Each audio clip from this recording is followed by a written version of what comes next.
Everyone, मैं ज्योति पारिक और आपका हमारे महाविद्यालय श्रीमती मोहरी देवी तापड़िया कन्या महाविद्यालय के इस यूट्यूब चैनल पर एक बार फिर से स्वागत है। आज की वीडियो में हम अपने बीए सेकेंड ईयर के मानव भूगोल के अंतर्गत हम भारत के जो जनसंख्या प्रदेश हैं उनके बारे में हम पढ़ने जा रहे हैं। तो देखिए, हम भारत को जनसंख्या प्रदेशों के आधार पर अनेक 15 भागों में विभक्त किया गया है, जिनके बारे में हम देखते हैं। तो देखिए, आप मैप में देखिए, भारत को मुख्य रूप से 15 जनसंख्या प्रदेशों में विभक्त किया गया है। इसमें पहला है हमारा पश्चिमी हिमालय, दूसरा है पूर्वी हिमालय। देखिए, पश्चिमी हिमालय को 2 भागों में बांटा गया है और पूर्वी हिमालय को भी 2 भागों में विभक्त किया गया है। पश्चिमी हिमालय का पहला भाग है कश्मीर हिमालय और दूसरा है पंजाब और कुमायूं हिमालय, ठीक है। और पूर्वी हिमालय के 2 भाग है, जिसमें पहला है ब्रह्मपुत्र घाटी और दूसरा है उत्तर पूर्वी जो अन्य पर्वतीय प्रदेश है वो, ठीक है। उसके बाद इसका तीसरा भाग है गंगा का निचला मैदान, ठीक है, जिसमें गंगा के जो निचले जो प्रदेश हैं वो सम्मिलित है। चौथा है मध्य गंगा का मैदान, पांचवा है ऊपरी गंगा का मैदान और छठवां है सतलज और गंगा का मैदान, जो सतलज नदी और गंगा नदी दोनों के द्वारा बनाया गया जो मैदान है। उसके बाद 7वां प्रदेश है पूर्वी पठार और पहाड़ी क्षेत्र, जो भारत का जो पूर्वी क्षेत्र, उस पूर्वी क्षेत्र में सम्मिलित जो पहाड़ी और पठारी क्षेत्र है उसको इसमें सम्मिलित किया गया है। 8वां प्रदेश है मध्य पठार और पहाड़ी क्षेत्र। इसके अंतर्गत भारत का जो मध्यवर्ती क्षेत्र है, मध्यवर्ती क्षेत्र की जो पहाड़ियाँ हैं और पठार है, इनको सम्मिलित किया गया है। उसके बाद 9वां प्रदेश है पश्चिमी पठार और पहाड़ी क्षेत्र। इसके अंतर्गत भारत का जो पश्चिमी क्षेत्र है, उस पश्चिमी क्षेत्र के जो पहाड़ी और पठारी क्षेत्र है उनको शामिल किया गया है। 10वां प्रदेश है दक्षिण पठार और पहाड़ी क्षेत्र। इसमें जो दक्षिण भारत की जो पहाड़ियाँ हैं और जो पठारी प्रदेश है उनको शामिल किया गया है। फिर उसके बाद 11वां है पूर्वी तट। इसके अंतर्गत भारत का जो पूर्वी तट है उसके क्षेत्र को शामिल किया गया है और पूर्वी तट को भी 2 भागों में बांटा गया है। पहला है तमिलनाडु तट, जो तमिलनाडु के पास का तट है, और दूसरा है आंध्र कलिंग तट, जो आंध्र प्रदेश के पास का जो क्षेत्र है। उसके बाद 12वां जो प्रदेश है वो है पश्चिमी तट, और पश्चिमी तट को भी 2 भागों में बांटा गया है। पहला है मालाबार तट और दूसरा है कोंकण तट, ठीक है। फिर उसके बाद तीसरा जो प्रदेश है वो है गुजरात का मैदान। इसमें गुजरात का जो पूरा प्रदेश है उस गुजरात के प्रदेश को शामिल किया गया है। उसके बाद चौथा प्रदेश है पश्चिमी शुष्क और मरुस्थलीय प्रदेश। इसमें भारत का जो पश्चिमी मरुस्थलीय प्रदेश है, राजस्थान का जो पश्चिमी मरुस्थल का क्षेत्र है, उसको शामिल किया गया है। उसके बाद 15वां जो जनसंख्या प्रदेश है वो है द्वीप समूह है, और द्वीप समूह में 2 प्रकार के द्वीप समूह है, एक है अंडमान निकोबार द्वीप समूह है और दूसरे हैं लक्षद्वीप। इस प्रकार के पूरे भारत को जनसंख्या के आधार पर 15 भागों में बांटा गया है। तो हम इन प्रदेशों को करके हम एक एक करके इनके बारे में पढ़ते हैं। तो देखिए, सबसे पहला प्रदेश है पश्चिमी हिमालय प्रदेश। देखिए, इस प्रदेश के अंतर्गत जो हिमालय का जो पश्चिमी क्षेत्र है उसको शामिल किया गया है और इसको भी 2 भागों में बांट दिया है। पहला है कश्मीर हिमालय, दूसरा पंजाब और कुमायूं हिमालय। तो पहले हम कश्मीर हिमालय के बारे में देखते हैं। तो देखिए, पहला है कश्मीर हिमालय। इसका विस्तार हम देखें तो इस जनसंख्या प्रदेश का विस्तार कश्मीर घाटी, लद्दाख, उत्तर पूर्वी और पूर्वी जो कश्मीर के जो प्रदेश है, कश्मीर के जो पर्वतीय क्षेत्र हैं, उनको इसी प्रदेश में शामिल किया गया है। और इस प्रदेश की जो जनसंख्या घनत्व है, इस प्रदेश का जनसंख्या घनत्व 2001 में जनसंख्या घनत्व 99 व्यक्ति प्रति वर्ग किलोमीटर था, लेकिन अब धीरे धीरे इसका जनसंख्या जो घनत्व वो लगातार बढ़ रहा है। इस प्रदेश में जनसंख्या का जो केंद्रीकरण है वो यहाँ के जो समतल घाटियाँ हैं, जो इस प्रदेश की जो समतल जो घाटियाँ हैं उन समतल घाटियों में जनसंख्या का जमाव अधिक देखने को मिलता है। और इस प्रदेश में फलों की कृषि भी की जाती है, जैसे सेब की कृषि और केसर की कृषि विशेष रूप से इस प्रदेश में की जाती है। इसके अलावा यहाँ पर कुछ क्षेत्रों में भेड़ पालन भी किया जाता है। यहाँ की जो जनजाति है उस जनजाति के द्वारा यहाँ पे पशुचारण करवाया जाता है गर्मियों के दिनों में पहाड़ी क्षेत्रों पर, और ग्रीष्मकाल में मैदानी भागों में यहाँ की जनजातियों के द्वारा पशुचारण करवाया जाता है, ठीक है। उसके बाद अगला प्रदेश है इसका पंजाब और कुमायूं हिमालय। तो हम इसका विस्तार देखें, इस प्रदेश का हम विस्तार देखें तो इसका विस्तार हिमाचल प्रदेश और उत्तरांचल राज्य में इसका विस्तार है। इस प्रदेश का विस्तार मुख्य रूप से 2 ही राज्यों में है, उत्तरांचल और हिमाचल प्रदेश में इस प्रदेश का विस्तार है।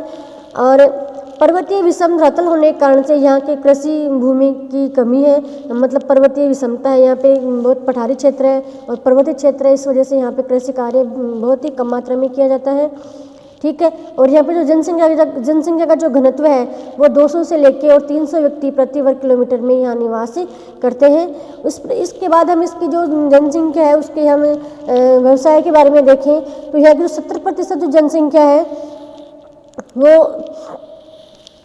यहाँ की जो 70% जनसंख्या उसमें से 10% जनसंख्या प्राथमिक कार्यों में और 20% जनसंख्या है यहाँ के 70% जनसंख्या प्राथमिक कार्यों में, 10% द्वितीय कार्यों में और 20% जनसंख्या है वो तृतीय कार्यों में लगी हुई है। ठीक है। तो इसके बाद हम देखें जो अगला भाग है जो पर्वतीय क्षेत्र का अगला भाग है पूर्वी हिमालय प्रदेश।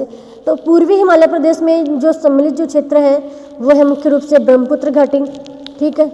और उत्तर पूर्व जो पहाड़ी क्षेत्र है ये इसके दो भाग किए गए हैं पूर्वी हिमालय के, एक भाग है ब्रह्मपुत्र की घाटी और दूसरा है उत्तर पूर्वी जो पहाड़ियाँ हैं वो। तो पहले हम ब्रह्मपुत्र घाटी के बारे में देखते हैं। तो देखिए ब्रह्मपुत्र घाटी में विशेष रूप से जो असम का जो क्षेत्र है वो शामिल किया गया है और इस प्रदेश का जो जनसंख्या घनत्व है वो 340 व्यक्ति प्रति वर्ग किलोमीटर में यहाँ निवास करते हैं। फिर इसके बाद हम देखें तो प्रदेश की कुल जनसंख्या का 89% जो भाग है वो केवल ग्रामीण है। यहाँ की जनसंख्या का 89% भाग ग्रामीण है और यहाँ पे विशेष रूप से जो कृषि है वो चाय की कृषि, चाय के जो बागान है वो विशेष रूप से इस क्षेत्र में लगाए गए हैं। इसके अलावा जूट की कृषि भी इस क्षेत्र में की जाती है। ठीक है। तो ये है ब्रह्मपुत्र की घाटी। उसके बाद हम देखें यहाँ का जो अगला भाग है उत्तर पूर्वी जो पहाड़ियाँ हैं या फिर पर्वतीय क्षेत्र, इसके बारे में हम देखते हैं। तो देखिए इस प्रदेश का जो विस्तार है वो विशेष रूप से जो पूर्वोत्तर जो राज्य हैं जिसमें सिक्किम, अरुणाचल प्रदेश, नागालैंड, मणिपुर, मिजोरम, मेघालय, त्रिपुरा, इन सभी राज्यों में इस प्रदेश का विस्तार है। यहाँ पे हम देखें तो मैदानी भागों में पर्याप्त वर्षा वाले क्षेत्रों में यहाँ पे कृषि की प्रधानता है। यहाँ के जो मैदानी भाग है उस मैदानी भागों में यहाँ वर्षा पर्याप्त मात्रा में होती है। तो जिस क्षेत्र में यहाँ पर्याप्त मात्रा में वर्षा होती है वहाँ पे कृषि की प्रधानता है। यहाँ के जो पर्वतीय क्षेत्र है वहाँ पे सीढ़ीदार खेत बनाकर कृषि कार्य किया जाता है। ठीक है। और उन क्षेत्रों में जिन क्षेत्रों में कृषि कार्य किए जाते हैं उन क्षेत्रों में जनसंख्या का घनत्व भी इस क्षेत्र में अधिक देखने को मिलता है। ठीक है। तो ये है हमारा उत्तर पूर्वी जो पर्वतीय प्रदेश है। उसके बाद जनसंख्या के घनत्व का जनसंख्या का जो प्रदेश है, तीसरा जो प्रदेश है वो है गंगा का निचला मैदान। भारत में जनसंख्या प्रदेश का तीसरा मुख्य प्रदेश है गंगा का निचला मैदान। इसके विस्तार के बारे में हम देखें तो इस प्रदेश का विस्तार ऊपरी पर्वतीय जिलों के अतिरिक्त इसके उत्तरी जो पर्वतीय क्षेत्र है इनके अतिरिक्त शेष जो पश्चिमी बंगाल है, मुख्य रूप से इस प्रदेश का विस्तार पश्चिमी बंगाल में है और पश्चिमी बंगाल के जो उत्तरी क्षेत्र हैं उनको छोड़कर पूरे पश्चिमी बंगाल में इस प्रदेश का विस्तार है। कौन सा प्रदेश है? गंगा का निचला मैदान। ठीक है। उर्वरक मैदानी भाग होने से यहाँ पे जनसंख्या सघन पाई जाती है। इस गंगा के जो निचले मैदान में यहाँ पे गंगा के द्वारा भाग कर लाई गई जो जलोढ़ मृदा है उस जलोढ़ मृदा के बिछाव के कारण से यहाँ की जो मृदा है वो उपजाऊ है और उपजाऊ मृदा होने के कारण से ही यहाँ जनसंख्या का जो घनत्व है वो हमें अधिक देखने को मिलता है। और यहाँ पे कृषि विकास के साथ साथ यहाँ पे औद्योगिक विकास की भी अधिक संभावनाएं हैं। यहाँ पे औद्योगिक विकास भी कई प्रकार के उद्योगों की स्थापना भी इस क्षेत्र में की गई है। और यहाँ का का कुल जनसंख्या का सर्वाधिक भाग है वो प्राथमिक कार्यों में लगा हुआ है और यहाँ केवल 17.8% भाग ही केवल द्वितीय और तृतीय कार्यों में लगा हुआ है। ठीक है। तो ये है गंगा का निचला मैदान। उसके बाद चौथा जो प्रकार है वो है मध्य गंगा का मैदान। चौथा प्रकार है मध्य गंगा का मैदान। उसके बारे में हम देखें, इसके हम विस्तार के बारे में देखें। देखिए इस प्रदेश का जो विस्तार है वो पूर्वी उत्तर प्रदेश तथा बिहार का जो मैदानी भाग है, पूर्वी उत्तर प्रदेश और इसके अलावा बिहार का जो मैदानी भाग है, इस बिहार के मैदानी भाग में गंगा का जो मध्यवर्ती जो मैदान है इस मध्यवर्ती मैदान का विस्तार है। और यह भी एक सघन बसा हुआ प्रदेश है क्योंकि इस प्रदेश में भी गंगा के द्वारा बनाया गया है कि उपजाऊ मैदान है और इसमें कृषि की अनेक संभावनाएं हैं, इसलिए यहाँ पे भी जनसंख्या का घनत्व हमें अधिक देखने को मिलता है। और क्योंकि यहाँ पे जो मिट्टी है, यहाँ की जलोढ़ मृदा है वो कृषि के लिए बहुत ही उपजाऊ मृदा मानी जाती है। और यहाँ के हम जनसंख्या घनत्व देखें तो इस प्रदेश का जो सर्वाधिक जनसंख्या घनत्व है वो केवल उत्तर प्रदेश में पाया जाता है। इस प्रदेश का सर्वाधिक जनसंख्या घनत्व उत्तर प्रदेश में है। इसके अलावा हम देखें तो यहाँ पे जो 82% जनसंख्या है वो इस क्षेत्र की ग्रामीण है और प्राथमिक कार्यों में संलग्न है। यहाँ की 82% जो जनसंख्या है वो पूर्ण रूप से ग्रामीण है और प्राथमिक कार्यों में लगी हुई है। इसके अलावा यहाँ पे कृषि आधारित जो उद्योग है उन उद्योगों की स्थापना भी की गई है और कृषि आधारित उद्योगों के अलावा यहाँ पे कुछ मात्रा में खनन का कार्य भी किया जाता है। ठीक है, उसके बाद 5वां जो प्रदेश है वो है ऊपरी गंगा का मैदान।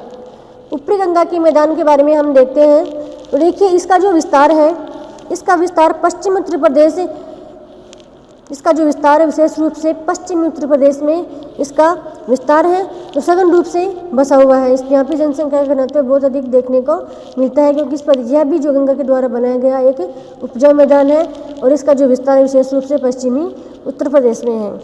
ठीक है, और यहाँ पे हम जनसंख्या घनत्व देखें तो इस प्रदेश में जो जनसंख्या घनत्व है वो 400 से लेके और 1000 व्यक्ति प्रति वर्ग किलोमीटर में देखने को मिलते हैं। तो हम देखें तो जो सर्वाधिक जो जनसंख्या घनत्व है भारत का वो इसी प्रदेश में हमें देखने को मिलता है, लगभग 400 से लेके और 1000 व्यक्ति हमें यहाँ पे देखने को प्रति वर्ग किलोमीटर में देखने को मिलते हैं।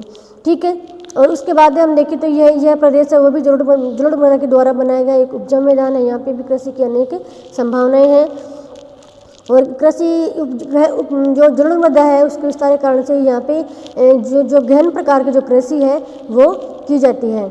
उसके बाद हम देखें तो यहाँ पे कृषि आधारित उद्योगों की स्थापना की गई है, जैसे सूती वस्त्र उद्योग है, चीनी उद्योग है, इन उद्योगों की स्थापना भी इस क्षेत्र में की गई है। और यहाँ पे जो ऊपरी गंगा का जो मैदान है उसकी संपूर्ण जनसंख्या का 70% से अधिक भाग प्राथमिक कार्यों में लगा हुआ है। यहाँ का 70% से अधिक भाग है वो केवल प्राथमिक कार्यों में लगा हुआ है, जबकि केवल 20 से लेके और 30% भाग है वो केवल द्वितीयक और तृतीयक कार्यों में लगा हुआ है। ठीक है, तो ये है गंगा का ऊपरी मैदान जहाँ पे जनसंख्या घनत्व सर्वाधिक देखने को मिलता है और यहाँ पे गहन कृषि है वो की जाती है क्योंकि गंगा के द्वारा बनाया गया यह भी एक उपजाऊ मैदान है। उसके बाद अगला मैदान हम देखते हैं सतलज गंगा का मैदान। तो अगला है सतलज गंगा का मैदान। इसके विस्तार के बारे में हम देखें तो इस प्रदेश का विस्तार पंजाब, हरियाणा, दिल्ली और राजस्थान के गंगानगर और हनुमानगढ़ में इस प्रदेश का विस्तार है। मतलब इस प्रदेश का जो विस्तार है वो विशेष रूप से पंजाब, हरियाणा, दिल्ली और राजस्थान के जो गंगानगर और हनुमानगढ़ है इन क्षेत्रों में इस प्रदेश का विस्तार है और यह भी एक पूर्ण रूप से एक मैदानी भाग है। ठीक है, और यहाँ पे जो जनसंख्या घनत्व है वो 120 से लेकर और 482 व्यक्ति प्रति व्यक्ति किलोमीटर में यहाँ निवास करते हैं। इसके अलावा हम देखें तो यह क्षेत्र कृषि संपन्न क्षेत्र है। यहाँ पूरे क्षेत्र में कृषि कार्य किया जाता है जिसमें इसलिए इस प्रदेश को देश का अन्न भंडार भी कहा जाता है। ठीक है, मतलब सर्वाधिक मात्रा में जो कृषि है उस क्षेत्र में की जाती है, इसलिए इस प्रदेश को देश का अन्न भंडार भी कहा जाता है। इसके अतिरिक्त यहाँ पे कृषि आधारित उद्योगों की स्थापना भी इस क्षेत्र में की गई है, जैसे चीनी वस्त्र उद्योग है, ठीक है, सूती वस्त्र उद्योग है, इन उद्योगों की स्थापना भी इस क्षेत्र में की गई है। इसके अतिरिक्त यहाँ पे इंजीनियरिंग और हौजरी उद्योग की स्थापना भी इस क्षेत्र में की गई है। इंजीनियरिंग और हौजरी वस्त्र जो उद्योग है इनकी स्थापना भी इस क्षेत्र में की गई है। ठीक है, तो यहाँ के जो इस प्रदेश के लगभग 60% जनसंख्या क्रियाशील है जो प्राथमिक कार्यों में लगी हुई है और इसके अलावा जो 14% जनसंख्या वो द्वितीय कार्यों में और 26% जनसंख्या वो तृतीय कार्यों में लगी हुई है इस प्रदेश की। तो ये है हमारा सतलज गंगा का मैदान। तो उसके बाद हमारा जो 7वां जो जनसंख्या प्रदेश है वो है पूर्वी पठार और पहाड़ी प्रदेश। तो हम इसके विस्तार के बारे में देखें तो इस प्रदेश का विस्तार मध्य एवं उत्तरी उड़ीसा, झारखंड, छत्तीसगढ़ और महाराष्ट्र में इस प्रदेश का विस्तार है और महाराष्ट्र के भंडारा, तिरौली और चंद्रपुर जिलों में इस प्रदेश का विस्तार है। और यहाँ की जो संपूर्ण प्रदेश की जो इस प्रदेश में संपूर्ण क्षेत्र में अनुसूचित जो जनजातियाँ हैं वो पाई जाती है और जिनका जो आर्थिक जीवन है वो पिछड़ा हुआ है। और इसके बाद हम देखें तो यह भारत का एक सबसे बड़ा जनसंख्या प्रदेश है। कौन सा? दक्षिणी जो पूर्वी और पठारी प्रदेश है वो भारत का सबसे बड़ा जनसंख्या प्रदेश है। इस प्रदेश में जो संपूर्ण जो विशेष रूप से यहाँ की जो जनजाति है, जनजातियों का विस्तार है और यहाँ पे संसाधनों की भी संपन्नता है। इस प्रदेश में कई प्रकार के संसाधन हैं वो भी पाए जाते हैं। खनिज संसाधन है उनका भी विस्तार इस प्रदेश में है।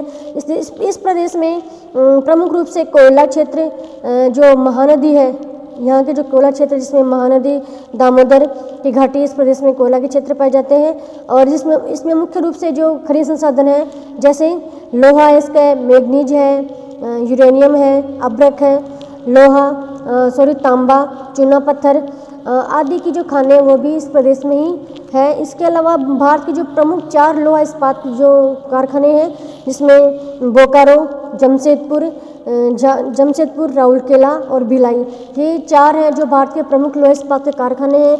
ये चारों कारखाने हैं वो इस प्रदेश में ही स्थित हैं। तो ये है हमारा पूर्वी पठार और पहाड़ी प्रदेश। ठीक है, उसके बाद हम देखें अगला प्रदेश है मध्य पठार और पहाड़ी प्रदेश। तो देखिए मध्य पठार और पहाड़ी प्रदेश का जो विस्तार विशेष रूप से पूर्वी राजस्थान का मध्यवर्ती पठार और बुंदेलखंड को इस प्रदेश में शामिल किया गया है। ठीक है, और यहाँ पे हम जनसंख्या घनत्व देखें तो इस प्रदेश में जनसंख्या घनत्व 150 से लेकर 250 व्यक्ति प्रति वर्ग किलोमीटर में यहाँ निवास करते हैं। उसके बाद अगला नवा प्रदेश है पश्चिमी पठार और पहाड़ी प्रदेश। देखिए पश्चिमी पठार और पहाड़ी प्रदेश के का विस्तार हम देखें तो इस प्रदेश के अंतर्गत मध्य व पूर्वी महाराष्ट्र और पश्चिमी मध्य प्रदेश को इस प्रदेश में शामिल किया गया है। और यहाँ पे जो जनसंख्या घनत्व है वो 196 व्यक्ति प्रति वर्ग किलोमीटर में निवास करते हैं। इस क्षेत्र में जो नगरीकरण है, नगरीकरण का यहाँ पे उच्च स्तर पाया जाता है। यहाँ की जनसंख्या वो 42% जनसंख्या नगरों में निवास करती है और इसका जो उत्तरी भाग है वो अत्यंत एक विकसित प्रदेश है। इसके अलावा यहाँ पे कृषि और खनिज आधारित उद्योगों की स्थापना भी इस प्रदेश में की गई है। और यहाँ पे जैसे सूती वस्त्र और चीनी उद्योग है उसकी स्थापना की गई है। और इसके अलावा हम देखें तो यहाँ की जो कुल जनसंख्या है वो 61% जनसंख्या, यहाँ की कुल जनसंख्या की 61% जनसंख्या प्राथमिक कार्यों में लगी हुई है। इसके अलावा 16% जनसंख्या द्वितीय कार्यों में और 23% जो जनसंख्या है वो तृतीय कार्यों में लगी हुई है। ठीक है, तो इस प्रकार से हम कह सकते हैं कि यह जो एक विकसित प्रदेश है यहाँ का। उसके बाद 10वां जो प्रदेश है वो है दक्षिणी पठार और पहाड़ी प्रदेश। तो देखिए इस प्रदेश का जो विस्तार विशेष रूप से आंध्र प्रदेश, कर्नाटक और तमिलनाडु के जो पठारी प्रदेश हैं उन पठारी प्रदेशों में इस प्रदेश का विस्तार है। उसके बाद हम देखें तो तमिलनाडु का जो पठार है वो एक सर्वाधिक घना बसा हुआ पठार है। यहाँ पर सर्वाधिक जो जनसंख्या है इसकी जो तमिलनाडु के पठार में भी पाई जाती है। इस प्रदेश की जनसंख्या का संकेंद्रीकरण, यहाँ पे जनसंख्या का जो सर्वाधिक जो निवास है वो हैदराबाद, बेंगलोर, मदुरई और कोयम्बटूर में यहाँ पे जनसंख्या का जो संकेंद्रीकरण है वो देखने को मिलता है। उसके बाद हम देखें तो यहाँ पे खनिज आधारित जो उद्योग उसकी स्थापना भी की गई है और यहाँ पे जो उद्योग पर आधारित जो उद्योग है, जो खनिजों पर आधारित जो उद्योग है उनकी स्थापना की गई है। इस प्रकार से यहाँ उद्योगों का जो विकास है वो विशेष रूप से इस क्षेत्र में हुआ है। और यहाँ पे जो धारवाड़ क्रम की जो चट्टानें हैं वो पाई जाती है, इसमें तांबा विशेष रूप से तांबा भी निकाला जाता है। और इसके अतिरिक्त यहाँ तांबा के अतिरिक्त सोना, लोहा, ठीक है, और कोयला, इन खनिजों की प्राप्ति भी इस प्रदेश से की जाती है। उसके बाद यहाँ का जो कर्नाटक का जो प्रदेश है उस कर्नाटक के क्षेत्र में कहवे का उत्पादन किया जाता है। तो ये है दक्षिणी पठार और पहाड़ी क्षेत्र। उसके बाद अगला प्रदेश है पूर्वी तटवर्ती मैदान। ठीक है, पूर्वी तटवर्ती मैदान को भी 2 भागों में विभक्त किया गया है। पहला प्रदेश है आंध्र कलिंग प्रदेश और दूसरा है तमिलनाडु पांडिचेरी तटवर्ती प्रदेश। तो पहला है आंध्र कलिंग तटवर्ती प्रदेश। इसका विस्तार के बारे में हम देखें तो इसका विस्तार उड़ीसा के बालेश्वर जिले से लेकर और आंध्र प्रदेश के नेल्लोर जिले तक इसका विस्तार है। विस्तार कहाँ से कहाँ तक है? उड़ीसा के बालेश्वर जिले से लेकर और आंध्र प्रदेश के नेल्लोर तक इस प्रदेश का विस्तार है। इस प्रदेश में महानदी, ऋषिकुल्प, गोदावरी, कृष्णा इन नदियों के द्वारा बनाया गया एक डेल्टाई प्रदेश है। और यहाँ पे जनसंख्या का निवास भी इस प्रदेश में अधिक देखने को मिलता है, क्योंकि यहाँ पे यह एक नदियों का एक डेल्टाई क्षेत्र है। यहाँ पे मिट्टी भी उपजाऊ मिट्टी पाई जाती है। यहाँ पे कृषि की भी संभावनाएं हैं, इसलिए यहाँ पे जनसंख्या घनत्व है वो अधिक देखने को मिलता है। और जनसंख्या जो घनत्व है यहाँ पे 200 से लेकर और 500 व्यक्ति प्रति वर्ग किलोमीटर में निवास करते हैं। उसके बाद अगला जो प्रदेश है, इसी पूर्वी तट का अगला भाग है तमिलनाडु पांडिचेरी तटवर्ती प्रदेश। तो तमिलनाडु पांडिचेरी तटवर्ती प्रदेश के बारे में हम देखें, देखिए इसका जो विस्तार है चेन्नई तट से लेकर और कन्याकुमारी के जो तट है वहाँ तक इस प्रदेश का विस्तार है। और यहाँ पे जनसंख्या जो घनत्व है वो 400 से लेकर और 500 व्यक्ति प्रति वर्ग किलोमीटर में निवास करते हैं। ठीक है। उसके बाद अगला जो प्रदेश है जनसंख्या प्रदेश है, 12वां प्रदेश जनसंख्या प्रदेश है पश्चिमी तटवर्तीय मैदान और पश्चिमी घाट। देखिए इस प्रदेश को भी दो भागों में विभक्त किया गया है। पहला है मालाबार तटीय प्रदेश और दूसरा है कोंकण तट। तो मालाबार तटीय प्रदेश के बारे में हम देखें तो इसका जो विस्तार है जनसंख्या प्रदेश के आधार पर इसका विस्तार कन्याकुमारी से लेकर और दक्षिणी कन्नड़ तक या फिर कर्नाटक तक इसका विस्तार है। और इसके जो उत्तरी भाग है, इसके उत्तरी भाग में जनसंख्या का निवास है वो अधिक है। और उसके बाद अगला जो इसका भाग है वो है कोंकण प्रदेश। कोंकण प्रदेश के हम विस्तार के बारे में देखें तो इसका विस्तार कर्नाटक के उत्तर कन्नड़ जिले से गोवा होते हुए महाराष्ट्र के थाना और नासिक जिले तक इस प्रदेश का विस्तार है।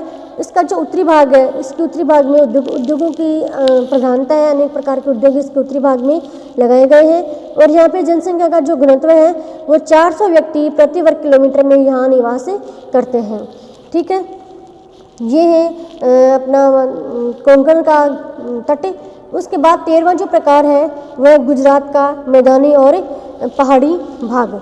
तो देखिए गुजरात के मैदानी पहाड़ी भाग के विस्तार के बारे में देखें तो इसमें गुजरात का जो संपूर्ण भाग है वो गुजरात का संपूर्ण भाग इस प्रदेश में शामिल किया गया है। और यहाँ पे जो जनसंख्या जो घनत्व है वो 258 व्यक्ति प्रति वर्ग किलोमीटर में यहाँ निवास करते हैं। इसके बाद हम देखें तो यहाँ पे राज्य के कच्छ, जामनगर, सुरेंद्रगढ़, डांग राज्यों में जनसंख्या बहुत ही कम पाई जाती है। यहाँ पे दलदली क्षेत्र होने के कारण से यहाँ पे जनसंख्या का निवास बहुत ही कम पाया जाता है। फिर इसमें देखें तो यहाँ पे जो मुख्य जो श्रमिकों का जो 60% जो लोग हैं वो प्राथमिक कार्य में लगे हुए हैं, 18% लोग द्वितीय कार्य में लगे हुए हैं और 22% लोग यहाँ के तृतीय कार्यों में लगे हुए हैं। ठीक है, तो ये है अपना जो गुजरात का जो तट है। उसके बाद अगला तट है पश्चिमी शुष्क मरुस्थलीय प्रदेश। तो देखिए पश्चिमी शुष्क मरुस्थलीय प्रदेश के विस्तार के बारे में हम देखें तो इसका विस्तार विशेष रूप से राजस्थान में इसका विस्तार है। और राजस्थान के जो 11 जिले हैं, राजस्थान के 11 जिलों को इस प्रदेश में शामिल किया गया है। यहाँ पे जनसंख्या घनत्व है वो बहुत ही कम है। रेगिस्तानी मिट्टी के प्रसार के कारण से यहाँ पे जनसंख्या घनत्व बहुत ही कम पाया जाता है। और जोधपुर, बीकानेर और सीकर में यहाँ विशेष रूप से नगरीकरण देखने को मिलता है। और जनसंख्या घनत्व सबसे कम होते हुए भी जैसलमेर में जनसंख्या घनत्व सबसे कम होते हुए भी यहाँ पे जनसंख्या जो वृद्धि दर है 10 की वृद्धि दर लगातार यहाँ की बढ़ रही है। ठीक है, उसके बाद हम देखते हैं अगला जो प्रदेश है द्वीपीय प्रदेश। तो ये अगला लास्ट जनसंख्या प्रदेश है द्वीपीय प्रदेश। और इसको भी दो भागों में बांटा गया है। पहला है अंडमान निकोबार द्वीप समूह है और दूसरे हैं लक्षद्वीप द्वीप समूह है। तो देखिए इस प्रदेश का जो विस्तार है भारत के बंगाल की खाड़ी में स्थित अंडमान निकोबार द्वीप समूह है और अरब सागर में स्थित जो लक्षद्वीप समूह है, इस दोनों द्वीपों में इस प्रदेश का विस्तार है। ठीक है, तो ये है द्वीप समूह है। उसके बाद में हम आज के वीडियो में हमने जो सभी जनसंख्या प्रदेश है उनके बारे में हमने पढ़ लिया है। और हम नेक्स्ट वीडियो में नेक्स्ट टॉपिक के साथ आएंगे। तब तक के लिए धन्यवाद।